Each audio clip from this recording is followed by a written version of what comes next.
First off, welcome to the show. My name is Chad. And for those of you who don't know, I love Star Wars. And I was just before we got on, I was working on my Father's Day gift, which is the Millennium Falcon. It's not the $900 one, but that's okay.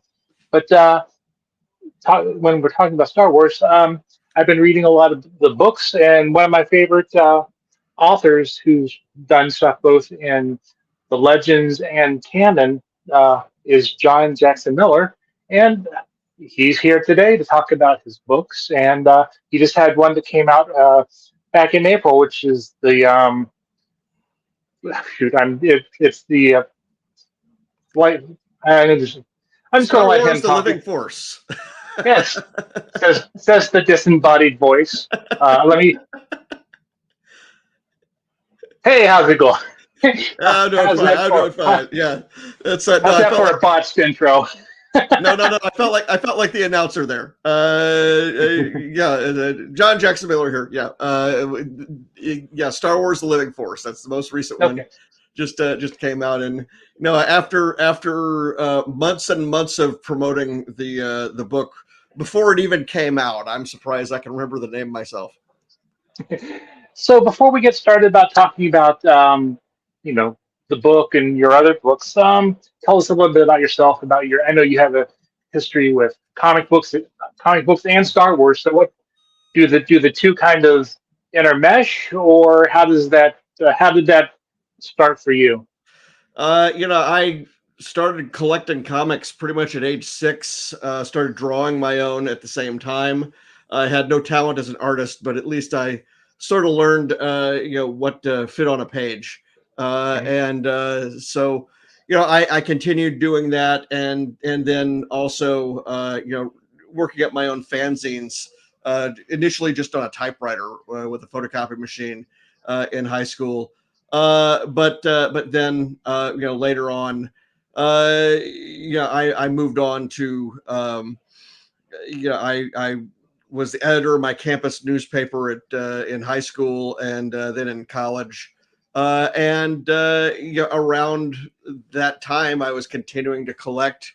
I was continuing to interact with other fans through what we had at the time, which was a small number of conventions, a small number of comic shops that soon ballooned in the early 90s. And then, of course, with Comics Buyer's Guide, which was the weekly newspaper that had kept me connected to the hobby for years and years. After grad school, I answered an ad in that paper and moved up to Wisconsin to work with Krause Publications, the publishers of Comics Buyer's Guide. I became the editor of Comics Retailer, which was the trade magazine for the comics industry. It was the magazine that went to all the comic shops and the publishers and distributors. And so, I was able to interact with the behind the scenes part of the business. We're coming up, in August will be the 30th anniversary of my first San Diego Comic-Con. That was many many conventions ago at this point. But it was all part of a process that led to me getting to know people in the industry, and some of the issues involved with publishing, such that when I did in the early 2000s get an opportunity to write for Marvel, I was able to kind of bring to it a bit of a background where I not only knew how to write the comics and to a degree, and all that, but I knew where we were marketing them. I knew the stores that we would be selling them at. I knew the demands of the medium. I knew the dynamics of the trade paperbacks situation. I knew all of that coming in, and Marvel led to Star Wars, and Star Wars led to everything else. All right. Well, let's talk about what was your first thing that you Star Wars thing that you had the opportunity to work on. I wrote a single issue of Star Wars Empire, which was a series that Dark Horse had going in parallel with Star Wars Republic. I had after my year on Iron Man, I had gone to visit Dark Horse Comics in Oregon. Really, it was just I was on a vacation, and I just asked for a tour. And at the end of it, I saw that Randy Stradley was there, the editor of the Star Wars line, and I just happened to have my entire year of Iron Man with me. And so I gave him those comics and asked if they had any openings. And he said, yeah, they were taking inventory stories for Star Wars Empire should it be needed, should they be needed. And as it happened, that December of 2004, I sent a batch of proposals, four story proposals. The 2 days later, I got a message back saying that was perfect timing because we have a hole coming up in the series.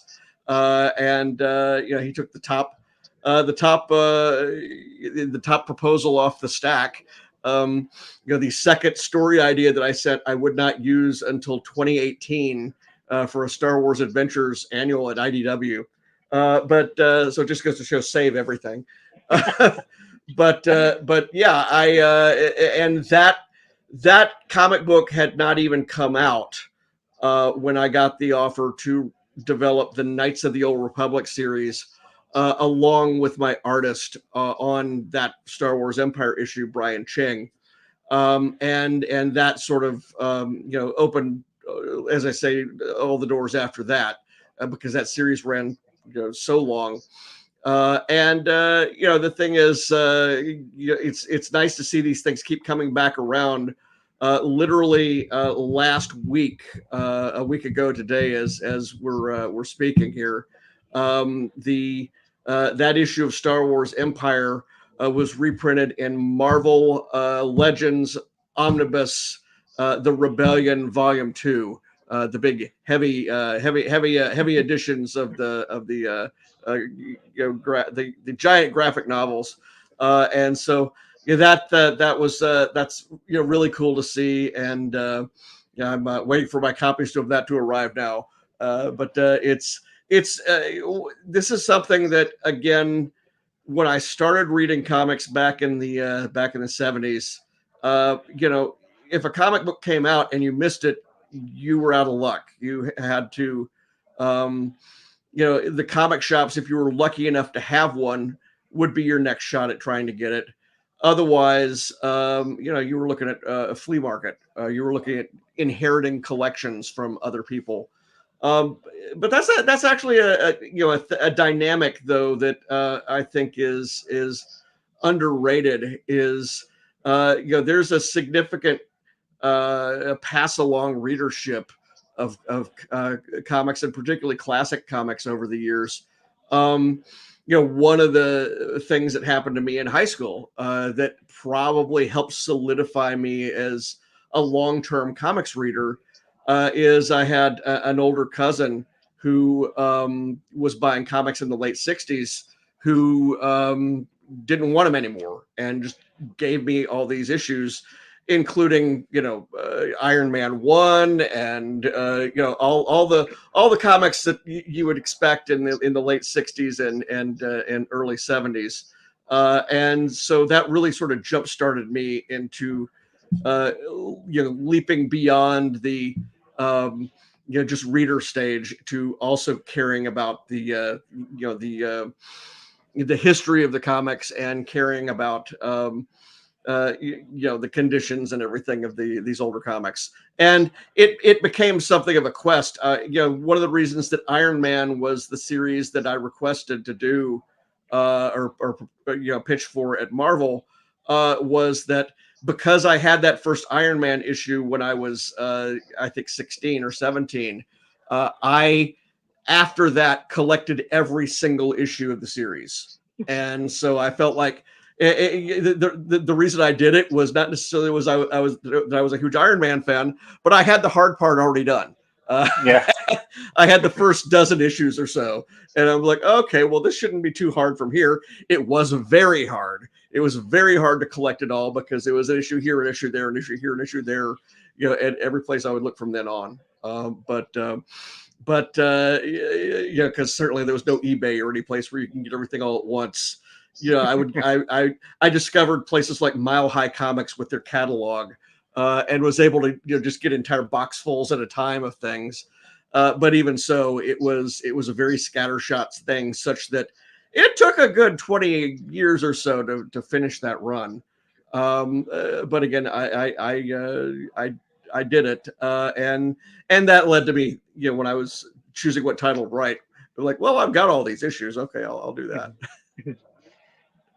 And so, how did you kind of go from the comic book writing to writing, novels? Yeah. Did the Star Wars work that you did for Dark Horse, did that Yeah. kind of segue you into Very the much. novel writing?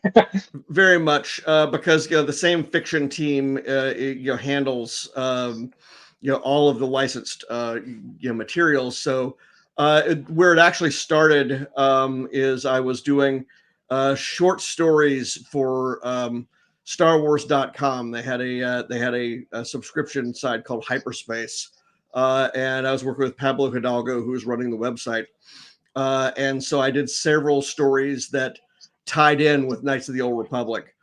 And then around the same time that I'm beginning to develop, I think, the Knight Errant series for Dark Horse, I was offered the chance to write short stories tying in with the Fate of the Jedi novels. And this is the Lost Tribe of the Sith series that takes place many, thousands of years before the Fate of the Jedi books, because we wanted to show the backstory of this group of Sith who crash land on a planet and they have no way off and they have to sort of survive over the next umpty generations. I was sort of told, not officially, but I kind of had the understanding that the plan was already to give me a novel at that point. But it would not be a novel it wouldn't be a Lost Tribe of the Sith novel, because that was going to be something that was going to play out for many years. And what we worked out is that I would do a Knight Errant novel that would launch during the first season or storyline of the Knight Errant comic series. And so I was able to nestle it in between the first and second comic story arcs.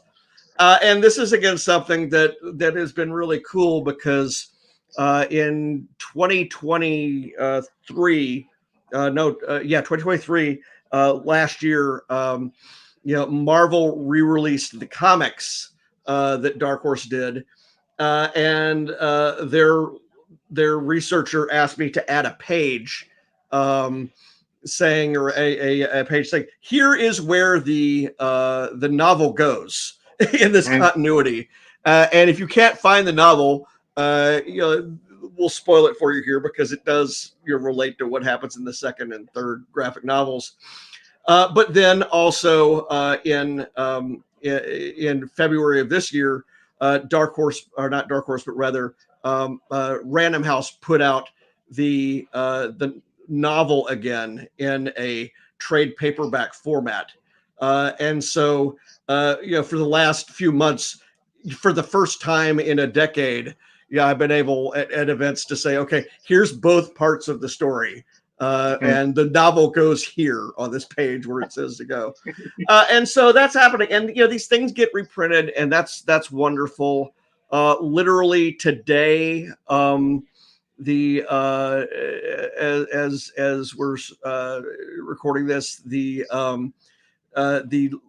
Star Wars A New Dawn novel is getting its first trade paperback version.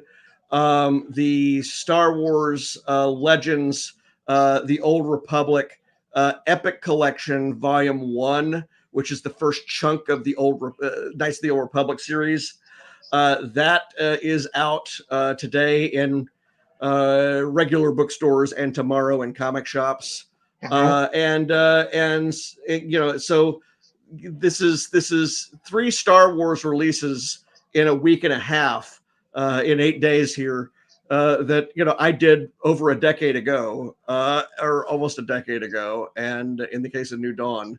Yeah, it's just great that this material is continuing to cycle.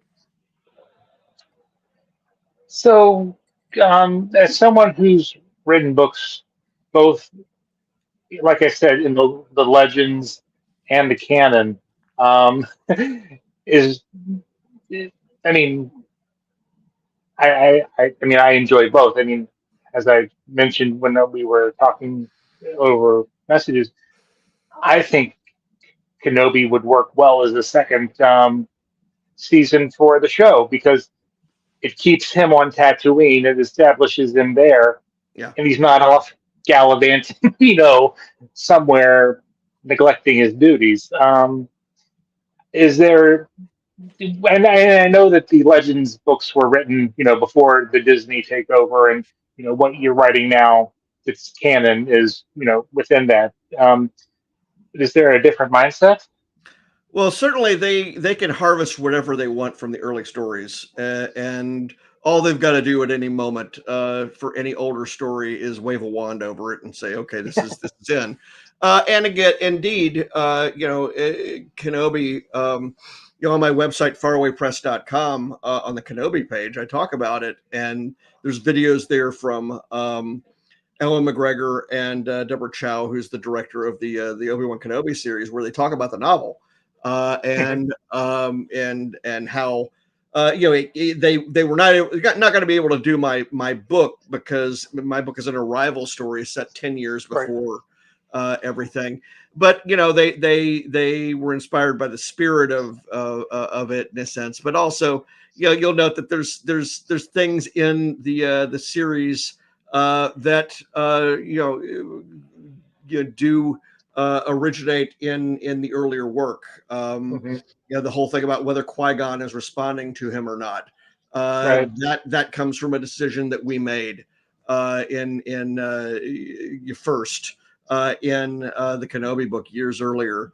There's just and the other thing is, well, first of all, comics fans have no problem dealing with the notion of cognitive dissonance when it comes to multiple timelines or multiple iterations of things, and don't necessarily expect everything to be in a neat, coherent universe to be able to enjoy them. Most of my favorite Batman stories aren't in current DC continuity anyway, because we're just accustomed to that. So again, these are things where I think that the vast majority of what I did for Star Wars, since almost all of it was set before the movies, and significantly before the movies. The Living Force, which is my new novel, which is set 1 year before Phantom Menace, that's the closest thing, besides the New Dawn novel, that I've really kind of done, of any scope, that is proximate to the original trilogy, and the prequel trilogy. So you can very easily look at these other earlier Old Republic and Knight Errant and Lost Tribe of the Sith kind of series, and feel perfectly fine with them being where they are. Maybe there is a planet where the Sith crash landed sitting around out there somewhere. It doesn't impact anything else going on. It was by design. It wasn't going to impact anything else going on. It was a petri dish, kind of a story that we did. Knight Errant as well. I now that both parts of it are out, I'm able to more or less market it as this sort of pocket world within the earlier Star Wars universe, where you can get 2 books and a couple of online short stories and you got the whole thing. And it is not something that has all of these conflicting threads here and there that would cause problems later on. As for actually writing the material, whether it's any different or more difficult or easier, it's more or less the process at all tie-in writing franchises is something which changes from year to year based on the needs of the studio, based on what's going on, based on whether there's something coming out that is really close to what you're doing. It was necessary, for example, in my Star Trek novels that connected to the streaming series, like Strange New Worlds, The High Country. I worked with the executive producer Kirsten Beyer, one of the executive producers, on that because I needed to make sure that I wasn't going to collide with anything, because that's a story that's still in production. That's a series that's still in production. But Living Force, there wasn't anything coming out in my year of continuity, or actually in my weekend of continuity. It's kind of the Jedi Council on spring break. This book is. Yeah. So it wasn't a thing where there needed to be a lot of heavy duty interaction with other parts of the franchise in other media. Well, I wanted to ask you about the Living Force, because you're juggling so many characters, and they're all over. They're on planet, they're off planet. What's up with the did they tell you that you had to use shoot, what's her name, the one who gets captured, she's undercover. Yeah, No, and who seems to have no luck at all when it comes to things. no. Jedi Master. No. Well, the thing is, the entire directive was we want to do a novel based on featuring the Jedi Council, and in this year before Star Wars, the Phantom Menace. And my initial thing was I want to write a story where Qui-Gon Jinn walks into the Jedi Council chamber and calls them out on sitting around and doing nothing, and where they accept the challenge and they go. And it was made very clear to me up front that you don't have to use every single. We'd like everybody to be in the book, but you don't have to give everybody equal time or anything like that. And I was like, you know what? Challenge accepted. I can do this.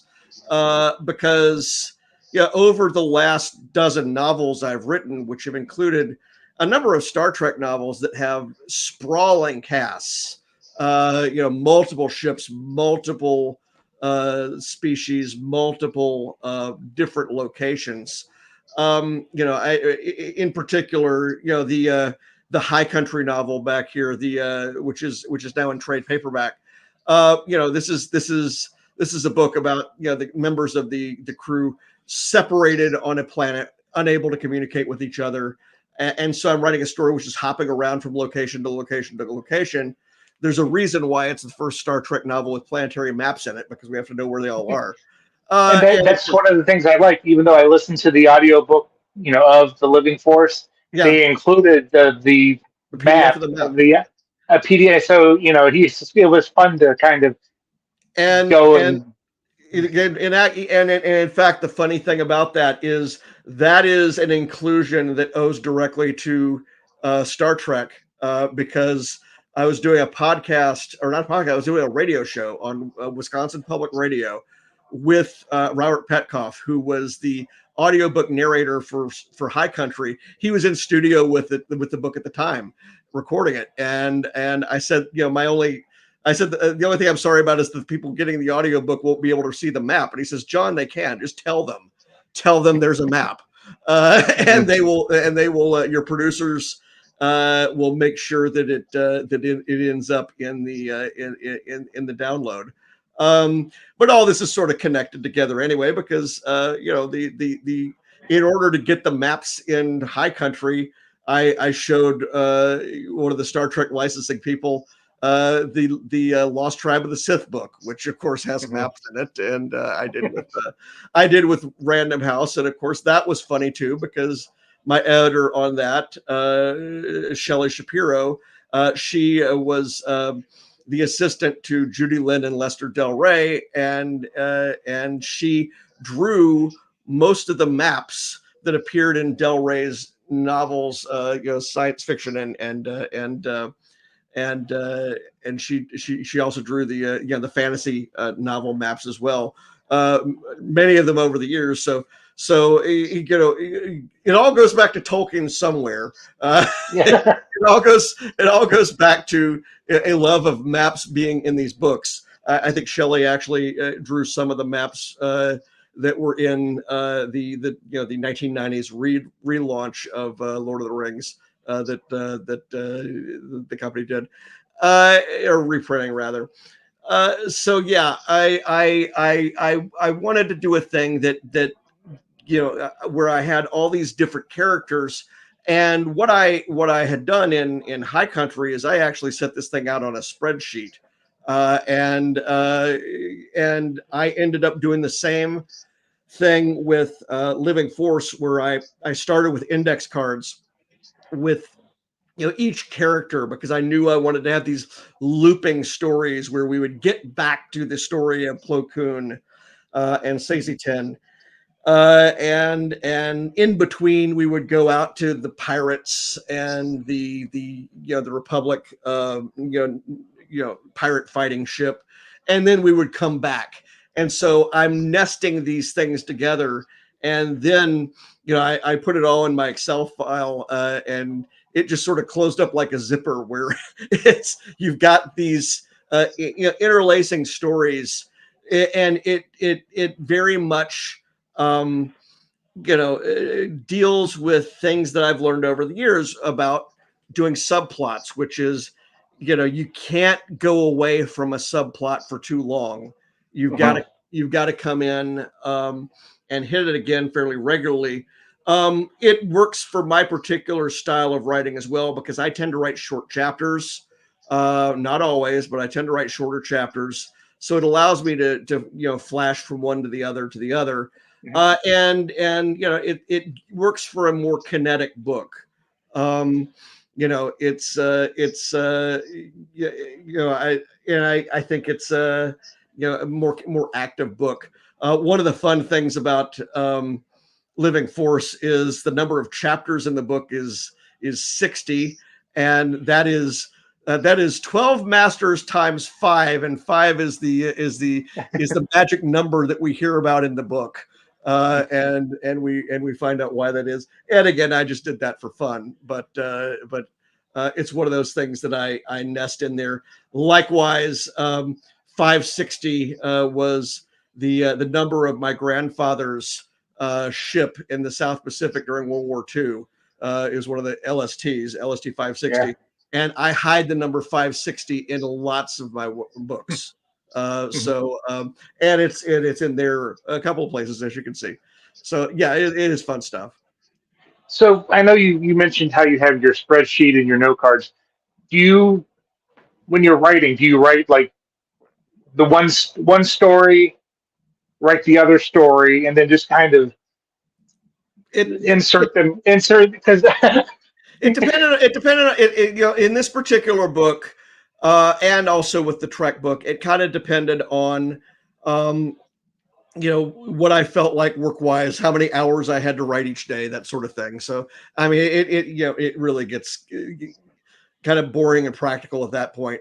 There's some cases where I'll be on a roll, and I'll just say I want to finish this character's arc, or it'll be this thing where I'll be writing the story. I'll realize, okay, this is so long, it needs to be broken up into 2 chapters, and so it snaps like that. But the key is always you kind of have to keep an eye on the larger goal, the larger narrative impact you're trying to come up with. In High Country, one of the main things that I have in there is a cross country trail drive, more or less. wagon train, wagon train to the stars, to use a Star Trek reference. Mhm. And so there's always motion going on in half of the subplots that is driving the book forward. Every other chapter was Captain Pike. Likewise here, even though I've designed something where in the central part of this book there are all these vignettes with these individual characters. There's the through line always of Depa Billaba and the situation she stumbled upon, and Mace Windu hunting for her, and this is the arc that's got the villain in it, and so we never go away from that story. We're there every other chapter, and so when I sent it in, I don't usually say this. I said, be advised, this is one of the most engineered books I've ever written, if to use the phrase, because if you move stuff around, it's going to break. Right. I can see that. I mean, you could do a thing where the vignettes you could mash them together, but and make it just very long chapters, and I guess that would work. But my sense, particularly in the not podcast, but in the audiobook listening world, and audiobooks are a huge portion of the readership or the consumer base. I think the audiobook listener is somebody who benefits from chapters that are 7, 8, 9 minutes long and not 20 minutes long, because people are listening on commutes. They're listening while they're driving. They're listening while they're exercising. I listened to The Living Force on a my 12-hour drive down to West Virginia from New York. It's good for that. It's good for that. No, my Star Trek Prey trilogy is 54 hours. So if you ever have a much longer drive, you've got that one. Now, when you were writing The Living Force, was there a particular Jedi Master that enjoyed maybe writing, or one that maybe when you started you wanted to use, but as were able to develop them more, they kind of grew on you? Yeah, I mean, Kiadi Mundi, when I started, I was like, okay, this guy's going to be a dud, and then I realized, okay, I can make fun of that, or That was fun with the ice and stuff. yeah, the ice, yeah, and then I can pair him up with Uriel Poof, who's going to just be a nut, and that's another thing that was nice, is I had characters like him and Sazy 10 where we didn't really have a lot official from them.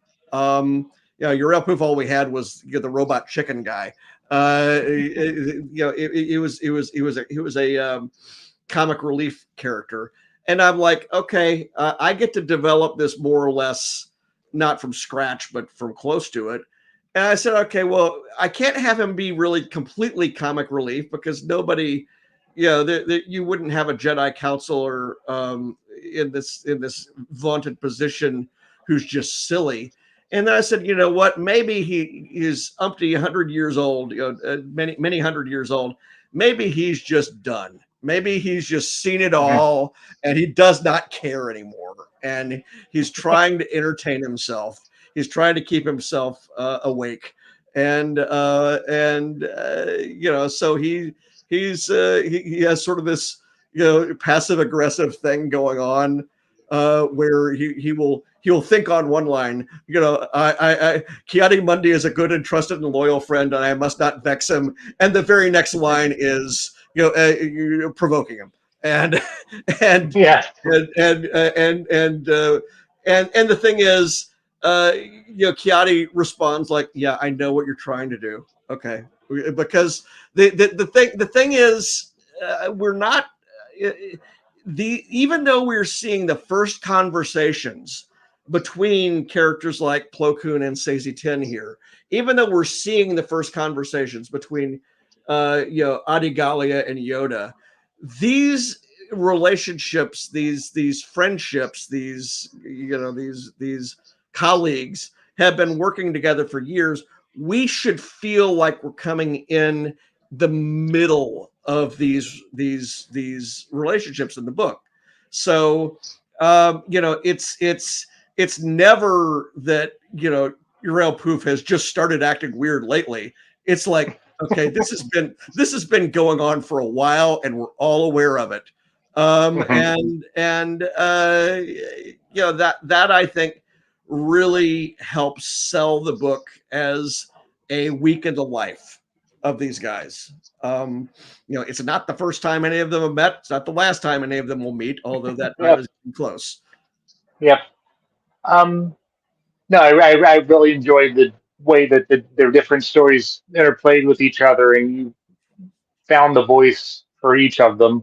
Um, was there any characters that, or any of the Jedi Masters that you wanted to include, or Jedi that you just couldn't work in?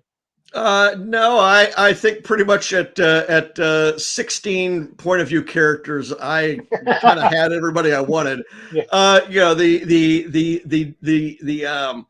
The thing for me at the beginning though was I had to have Qui-Gon and Obi-Wan. I had to have them in there, and not just because I had written Obi-Wan before and wanted to write him again. But Qui-Gon really is the outsider who sets this whole trip in motion. hmm Now, moving on to A New Dawn. I really enjoyed that villain because I came to the Rebels cartoon late. I mean, I was watching when Ahsoka came on Disney. I was like, I'm lost here, and I saw that it continued Rebels, and it's like, oh, okay, then maybe I should watch Rebels before or at the same time, and then I had to, but I was like, now I have to finish Clone Wars, and Yeah. but the way they all kind of you know interconnect, and I think that's something that I know that I believe in the Living Force. You had a forward by Dave Filoni, right? In New Dawn, we did, yeah. New Dawn, yes.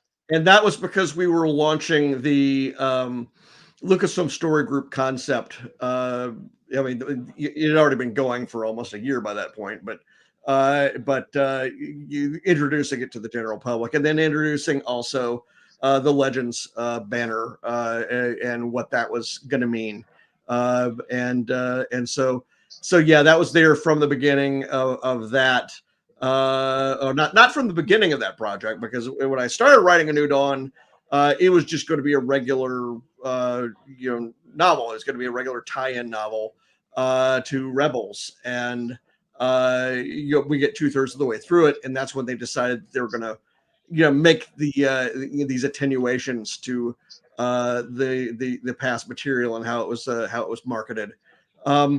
But I think that the thing with that book is that it was the product of a lot of cooperation between me and the people at Random House and the people at Lucasfilm, because people who pick it up now may not be aware that it came out a month before the TV show started, and to the extent that we landed closely on the voices of these characters, that was just good preparation. That wasn't a case where I had seen anything.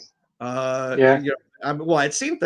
I'd seen production art, but I don't think I actually saw. I don't think I saw sketches of Kanan and Hera until I was in the middle of writing the book. I'd have to go back and check my notes, which are on farawaypress.com on the New Dawn page. But I talk about the process of these things. But no, certainly we were in that era.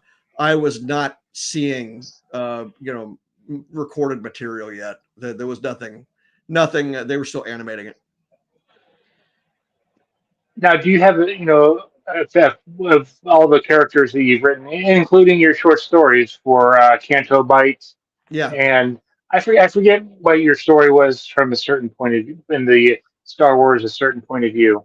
I did one for Star Wars and for Empire. The one in certain point of view for Star Wars was Rights, and that tied in with the Kenobi novel.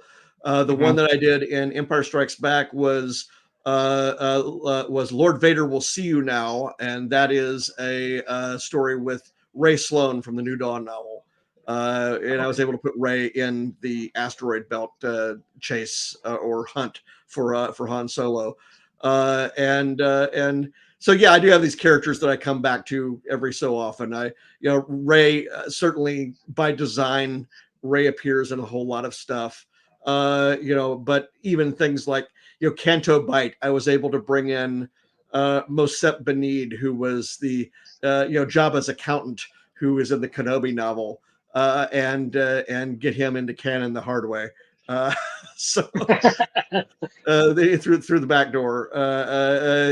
So he shows up many years after he first appeared in the Marvel Star Wars comics back in 1977 was his first visual appearance. I missed that because I think I read when I because I got back in. I grew up with Star Wars, but I kind of got back into it when my son started.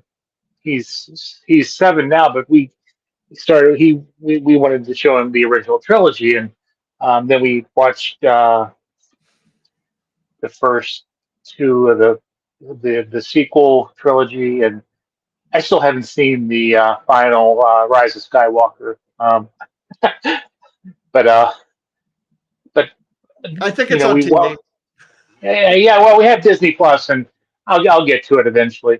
I mean, but I that kind of got me back into the whole, back into the Star Wars world. And then when I was looking for audiobooks to listen to on days I have to go into the office, I remember reading, Last Command, Heir to the Yeah. Empire, and all those when they came out. I owned them in actual books, and so I was like, oh, and then I saw the plethora of stuff, and I just kind of dove in, and now I'm kind of starting to work kind of chronologically. Yeah. I've with the Acolyte being out, I've been kind of going through the High Republic stuff just to kind of Well, this is why I like doing things like The Living Force, because it's a standalone book, and I've been able to tell people, hey, if you're in the middle of something, you could drop it for one book and come back to it. Well, and that's why. Well, I just love the concept of from a certain point of view anyway, because it's nice, fun stories. But no, there are ones that I can just kind of drop in and read or listen to, and but I was going to say my son's takeaway from seeing the Star Wars movies was sons kill their fathers. Oh dear. And now I sleep with one eye open. Oh dear. But well, so are there any? One of the things that I sought to do in when I did Knights of the Old Republic, right from the beginning, we established that Zane Carrick, who's got an unhappy life as a Jedi, had a very happy childhood. He's we see his mother in the second issue. He saves his father from the bounty hunters in a story in the first year, and we realize that they have a very, very healthy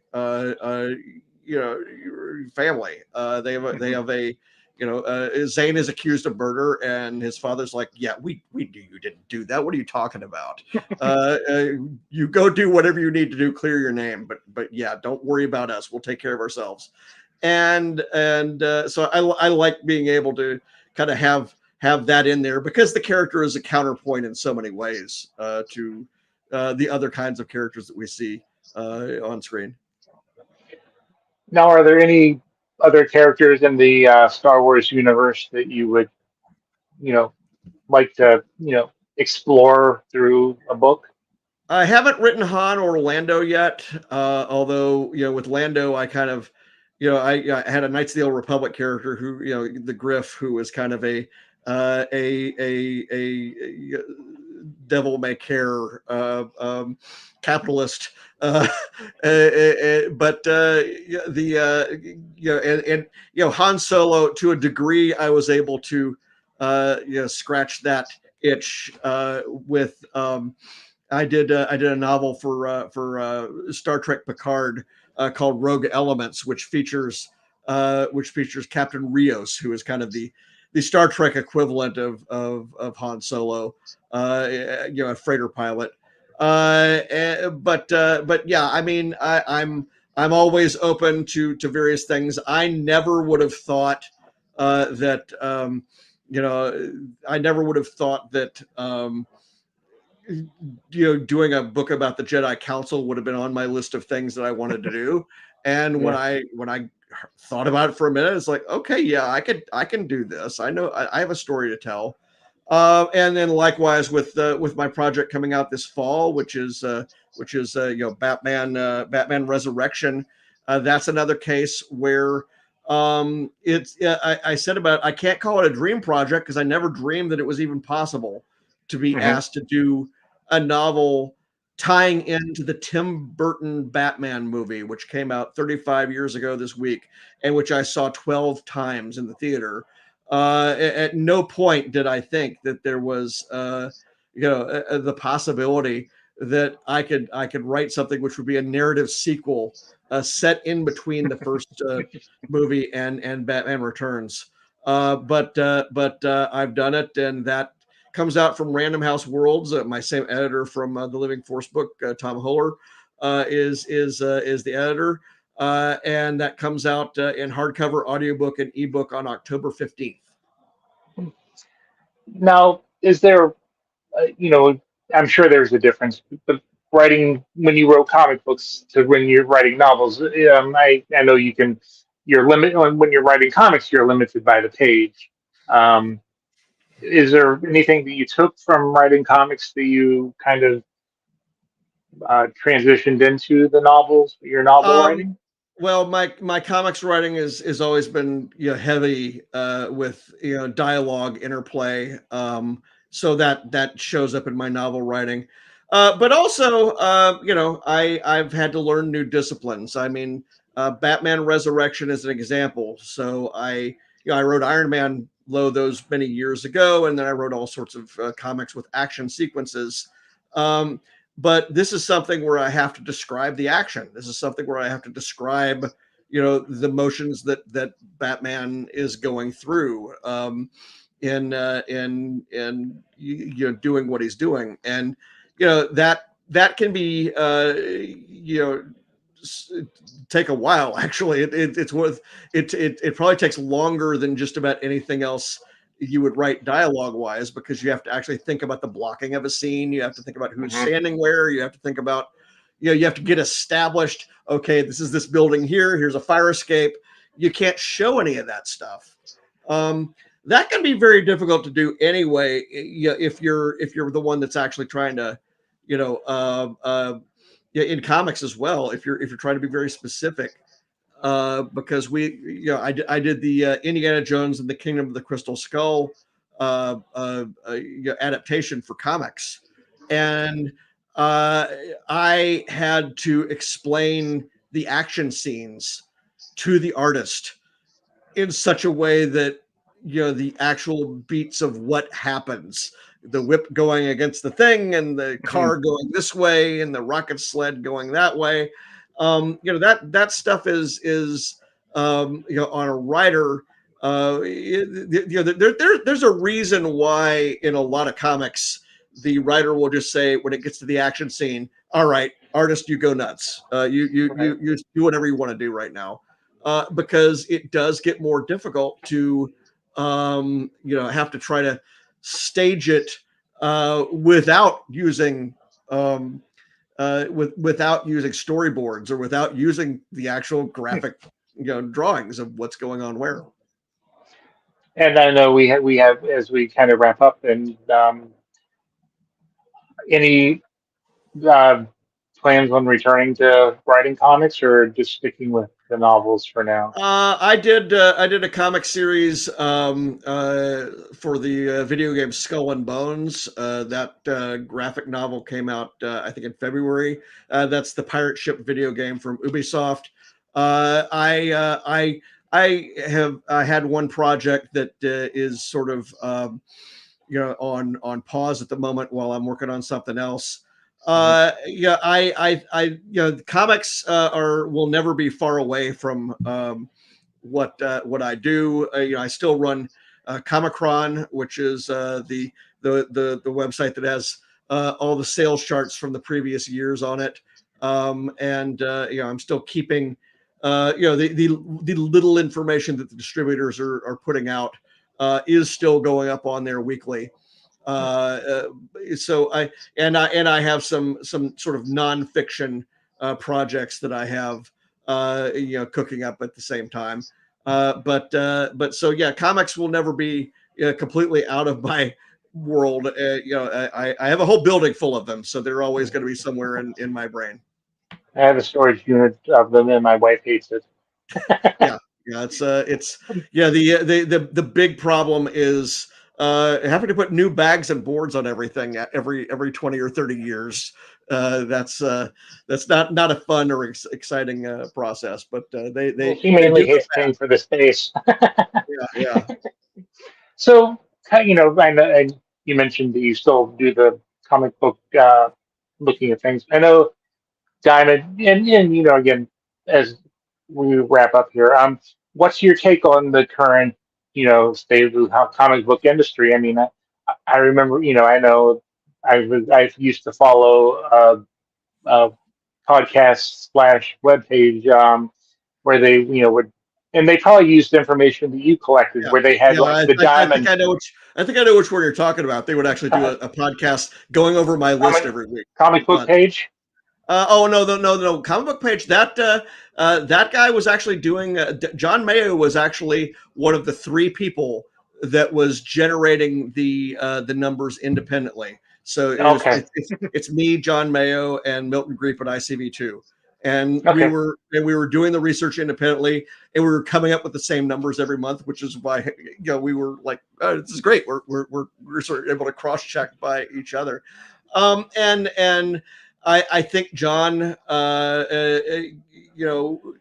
is in the same position that we all have been in, which is that, when DC left Diamond in 2020, right after the pandemic started, that was the end of any sales charts that had everything. Hmm. And when Marvel left Diamond to go to Random House, and Diamond's still shipping Marvel comics, but they're buying them secondhand from Penguin Random House. It becomes no longer possible to do these monthly charts, Right. there are good aspects and bad aspects to that. The bad aspects are many because collectors don't know what is in circulation. Collectors don't know what's really rare. Publishers have a harder time knowing how they stand in the market. Retailers for whom the charts were created, the retailers don't know how some books are selling in other parts of the country relative to Mhm. their stores. I guess if there's a good element at all, it's that to the extent that fighting over the charts became a sport online. I did have and do have a Comicron YouTube channel, but 99% of the traffic related to Comicron on YouTube was other people, like the Mayo podcast, but not like the Mayo podcast, who would scroll down the list and argue about what should be number one and what shouldn't be or Yeah. whatever. And it's all entertainment. It's all like sports radio, arguing about the Mets versus the Phillies versus whoever. It's all like that, and that beast has not been fed for many years. Yeah. Now 3 years, 4 years almost. Uh, this is the longest data drought that we've had. We know less about what's selling in the comic book side of the business than we ever have. Mhm. I can tell you with some certainty what the top sellers were, this month in 1964. I can't tell you what they are in 2024. Right. And that is in part by design because it's not something that the publishers really enjoyed arguing about in public either. Well, and again, thank you. And quick question: are you watching The Acolyte, and are you enjoying it? I'm about 6 shows behind, and by shows There's only 3. No, shows as in series. Series behind. I'm about 6 series behind because I'll get writing one of these novels, and I'm just gone. Okay, I'm understandable. What was the movie I just now watched X-Men Dark Phoenix, and that's like 5 years old. Yeah, So I'm if there's something that I need to watch for what I'm working on, like anything in Tales of the Jedi, the cartoons that tied in with the Living Force novel that I watched because I would skip ahead to watch that sort of thing. But otherwise, I'm many years behind. I'm really kind of all started when I started writing comics. So 20 years ago, I haven't finished the second Battlestar Galactica. I haven't finished a whole lot of stuff. All right. Well, I know I need to get you out of here. So, kind of do pitch whatever you want to pitch. Where can people find you? Well, I mentioned the books that are out.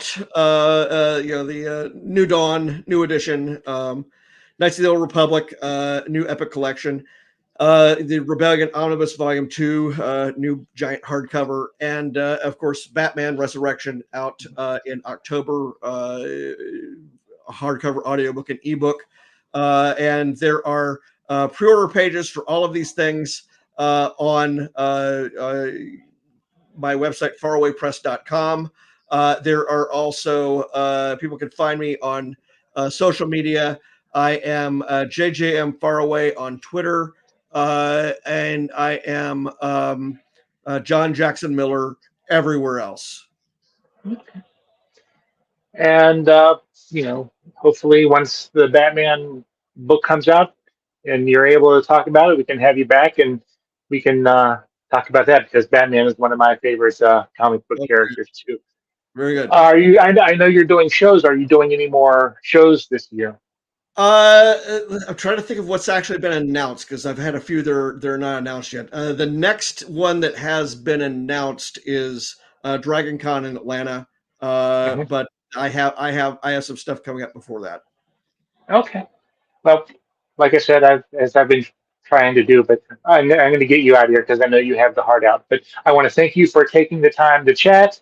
I'm glad we finally got to chat, and I'll be in touch. I'll try to be in touch less. But I just want to say that I really enjoy the books that you've written through Star Wars. And I think that they've added a lot to the universe, or could be used to add a lot to the universe. And I want to thank you for your time. All right, thanks very much. All right, well, thank you very much. Have a good day.